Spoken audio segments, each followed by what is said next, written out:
Pesta demokrasi untuk memilih presiden dan wakil presiden Indonesia tinggal menghitung hari. Pada tahun politik, suara generasi muda selalu menjadi rebutan, tak terkecuali generasi Z.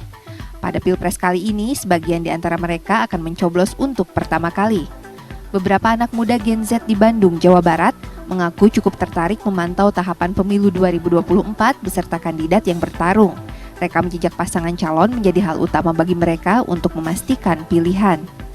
Oke, jujur kali ini tuh kali pertama aku milih ya. Jadi aku lumayan background checking juga dan juga ngelihat visi misi dan juga program kerja dari masing-masing paslon.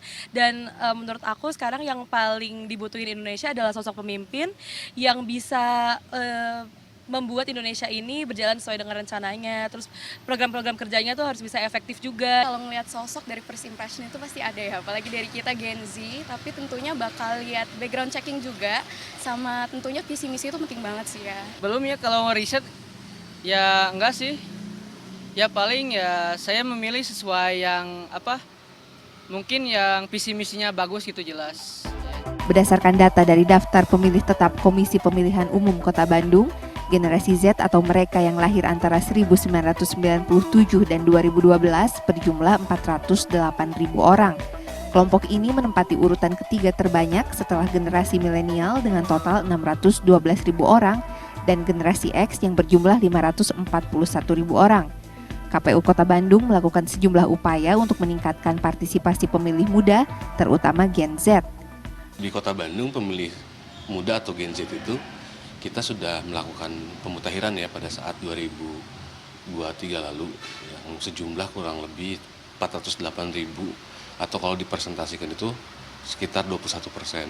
Sejauh ini kita sudah melakukan sosialisasi ya, termasuk ke sekolah, ke kampus-kampus juga. Kita selalu melakukan sosialisasi untuk meningkatkan partisipasi dari pemilih itu sendiri. Dari medsos juga kita selalu mensosialisasikan juga untuk ajakan memilih pada saat nanti 14 Februari. Menurut dosen ilmu politik Universitas Padjadjaran Firman Manan, pemilih muda termasuk Gen Z sebenarnya memiliki ketertarikan cukup tinggi terhadap pemilu.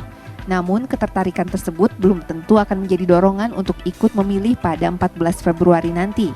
Ia mengatakan butuh usaha ekstra dari partai politik dan para kandidat agar pemilih muda mau memberikan suara mereka pada pemilu nanti. Apalagi saat ini citra partai politik dinilai buruk dengan banyaknya kasus korupsi. Hal ini membuat anak muda enggan berpartisipasi dalam pemilu. Saya pikir ada 3 hal ya yang membuat pemilih muda itu akan tertarik. Pertama adalah isu-isu yang dekat dengan anak-anak muda. Misalnya isu soal pendidikan, isu soal lapangan pekerjaan. Kedua, isu-isu yang terkait dengan values, dengan nilai. Karena anak muda itu kan punya idealisme. Misalnya isu soal korupsi. Yang ketiga, isu masa depan. Karena masa depan kan punya anak muda. Nah, misalnya soal lingkungan hidup. Firman menambahkan, selain isu yang dibahas, sosok atau figur kandidat yang dekat dan menginspirasi juga penting untuk menggait suara generasi muda. Selain itu, dibutuhkan upaya untuk meningkatkan kesadaran mengenai pentingnya pemilu bagi demokrasi. Sebab di kemudian hari, generasi muda inilah yang akan merasakan dampak kebijakan yang dibuat oleh pemimpin terpilih. Tim Liputan CNN Indonesia, Bandung, Jawa Barat.